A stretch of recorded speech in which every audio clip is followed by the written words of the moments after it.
So, alright, the camera ended the last video, so I'm starting the second one, hopefully the last one. I want to ask you guys about Proposition 19, which is, like I was saying, it's been, let's say, this proposition, this general idea has been in effect in Holland for forever, I don't know. When did it start? I don't know when Holland became a legalized place. Like I told you guys about my student, I asked her about this, and she said since ever. It's always been like that in Holland, a place for smokers of weed. I don't know, honestly. But I'm guessing it hasn't been that long. It's recent or something, 20th century, I think. I don't know.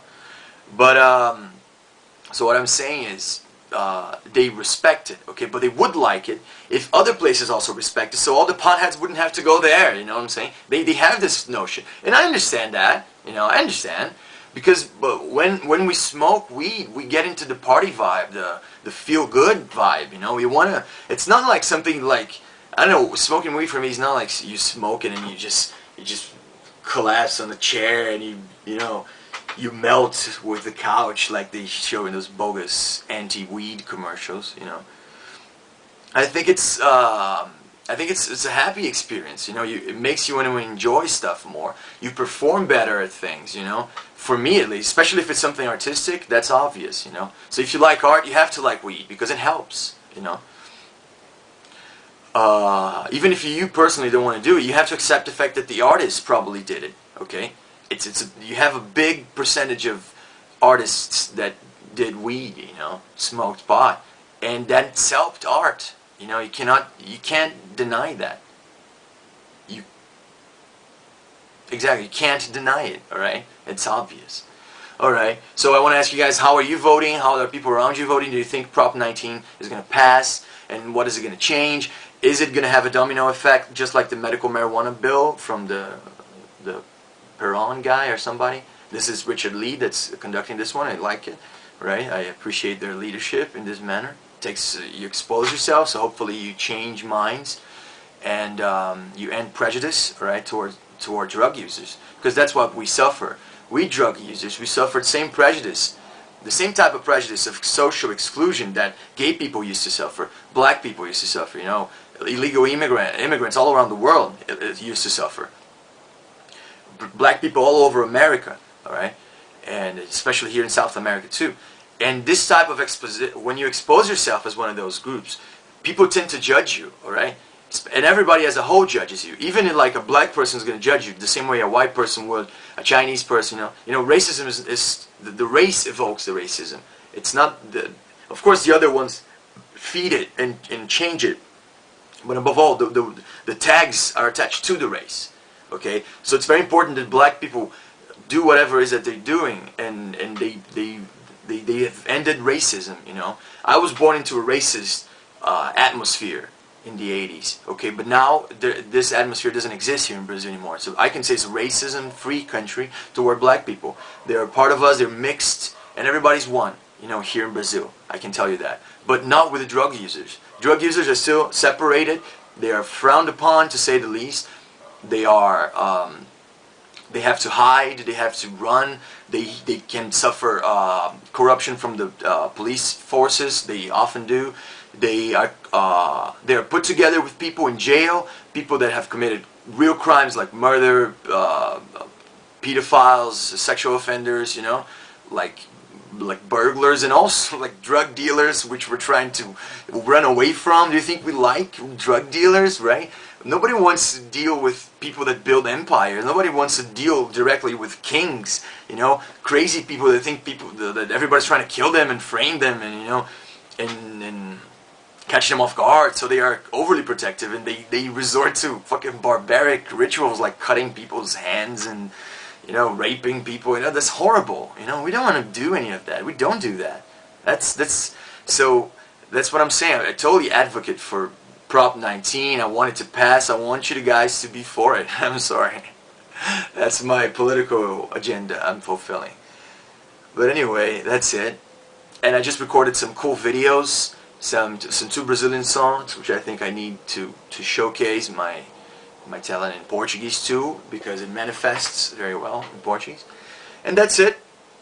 keeping it real. I don't know if you guys seen it, but I put like a Picon3's video, which the logo which I designed, which I don't know if you know that, but they are two pretzels interlined. I'm gonna post the two pretzels too picture, because that's where I got the idea for the logo, and it's a new symbol that I invented. I believe that I've discovered this new symbol. Some guy already said it looks like Batman. I don't know. Okay, I don't think I see Batman there, but I want to know at which frame, at which moment, like what moment do you see Batman? The moment I posted, I see two faces, man, and you can see a lot of stuff in that symbol. And that symbol is a good board for board games, like, because you can turn around the 8, you know. Imagine that you have the 8 in the middle, it's like the infinite, but infinity is contained within the larger universe. Okay, so it's infinite contained. Something is infinitely contained. That's the symbol. That's Picon3. Okay. So you can go around the 8 forever, or as if it's also like a highway system. You know, like a highway design system. So the cars can be in this endless loop. Whenever they choose, they can just, I don't know if it depends on the way they're driving. They go clockwise or counterclockwise, right? So they're going like this in the loop in the 8, right? And then they just get out this way, and they can take this larger loop. So they can always do this, join the 8 again, do the figure, like the figure O, come back this way, they can do this, they can do this, you know, and they can do this, you know what I'm saying? They can go crazy inside the symbol. It's a very cool symbol. Endless, you can travel inside there, endless, and you can write like some sort of a code, you know, like depending on which way you take, you know, like a particle could be trapped inside of this shape. And depending on which way, which path it took, it would be a different symbol, you know. So if it does this as O, if it does the 8 is 1, you know. If it does a half O, it's 2. You know what I'm saying? It's trippy, bro. Well, but anyway, but stare at that symbol, it's gonna trip you out, man. I tell you. And also the Picon3's logo, I think it looks good. I don't know. I like the colors and stuff, and the origin green, orange and green and pink. Those are the colors that I saw that night. All right. So that answers Josh's question. He asked me once, hey, what's the highest you've ever been? Josh asked me. And I told him, one day I'll tell you. Josh, it's right that moment one day. We were smoking the Picon3s in Avi's room, and then somebody decided to take a picture. But the fucking flashlight was right in my eyeballs. So I don't know, I held it or somebody held it. And it was like, wow, right in my eyes. Right? So, alright, okay, let's go somewhere. So we just took off in the middle of the kibbutz at night, and it was all dark. So I couldn't stop seeing, you know, the flash in my eyes, man. So, it was really strong. And so it started to shape, first as like a face, you know, like a circle because of the flash. But it looked like a face, and it had 3 colors. It was orange, pink, and green. Okay, and I could clearly tell the colors apart. It was very cool, and it was really thick, you know, like a face. And then slowly became like this dog-shaped creature. But then it was because also I was seeing the pub like this, like the rectangle shape, and the lights were a rectangle or something. So the ball here in the pub, so I saw like a dog or something. But then it disappeared, of course. But I had that stuck in my eyes like for 1 hour or so. And then I just went to Steve's and Megan and Tony's room. I grabbed like a piece of paper and I drew it. Okay, so I'm gonna show you the drawings. Just a second. So hey, dude. So let me show you some of the pictures that I was talking to you about. Take a look. It's here. It's the 2 pretzels, one on top of the other. That in negative looks like this, and it's the Picon3 symbol. You can clearly see the 3 here. Right? That's where I got the idea from the symbol in the first place. And then I just saw the shape. It's like it's a different, something I never saw, like a ball with an 8 inside. I don't know if that's new for everybody, but it certainly is for me. Okay, it was for me. So I thought, wow, that's cool. It's different. It's new. You know, I'm not saying, oh my God, I'm such a genius. I'm just saying it's a new symbol, and that's a fact. You know, so let's use it. It's cool. You know. I just have to find. Oh fuck! Wait a second. Let me just look for it a little bit more. Here's another cool one. That's one of the original Picon3's advertisements. It starts with this guy. Goes like, he needs the new revolutionary Picon3. And then you have like the tornado sweeping the farm, and you have a guy like smoking a bong, just chilling, and you have the rest of the trees and Picon3. That's a cool one.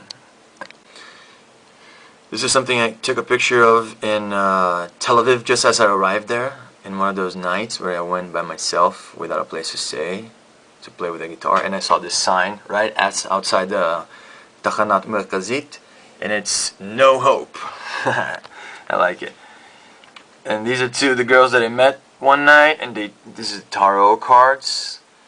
This one of the two chicks saw my tarot, like she took the cards from me or something, and it was kind of creepy, so I took a picture. And this is some of the stuff I wasn't drinking at the time, which was beer. Okay, so I just got hand beer, and then I took a negative of it, which is, I like the negative thing, and then I took a negative picture of like this eggshell or something, and then of this looks like a very cool color. It's like a building or something, alright? I took this picture in the bar, I don't know of what. And this, oh, wait a second, this is the first one. I took a picture, you see? Picture's in negative, but I drew this with a fucking marker or something. And you see, I saw this face. It was like a circle with with that face, like a furry circle, because that was the light all like scattered like that. And there was green, orange, and pink. Those are the colors. You see? And later on, that became this. For some reason, it had the 3 stars there, like the UFOs. And that face evolved into this head face, this head shaped like a dog, and he had this body here, which was the pub or something. Okay, and the legs. I saw that in my eyes, alright? So I just, for some reason, it was so cool that I drew it. And you can see, it's like a visual pun, because I don't know why you see here, but first I see like a dog face, like 2 eyes, and like a long nose, like a cartoon dog face. This is like the muzzle, or the nuzzle, I don't know. The nose of the dog, right? And the 2 eyes, and he's looking that way, looking at the stars, right? But you can also see like 2 eyes and this huge gaping mouth, like a grin, like this huge Pac-Man face. Can you see that too? I can. So I like it for that. You know, I was high when I did this, and then the next day I saw it and I was like, wow, I see the pun. So I just drew a visual pun. That's pretty cool, right? That's it. Let me show you just another random picture. That's Victor when we arrived in wait a second.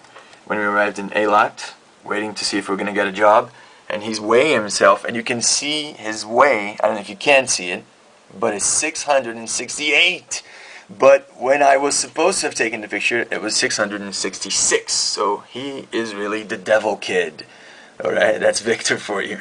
And he is, for those of you who know him, he is the devil kid. Oh, so there you go. I think we fixed it to look like this, I don't know. But he was weighing almost that at that picture. And that's a lot, alright? Alright, more stories to come afterwards. That's it, guys. See you guys around, and let's keep talking about it. And tell me what you think. Tell me what you see in Picon3. Look for this video. What do you see in Picon3? And tell me what you see there. Alright? That's it. Bye, guys.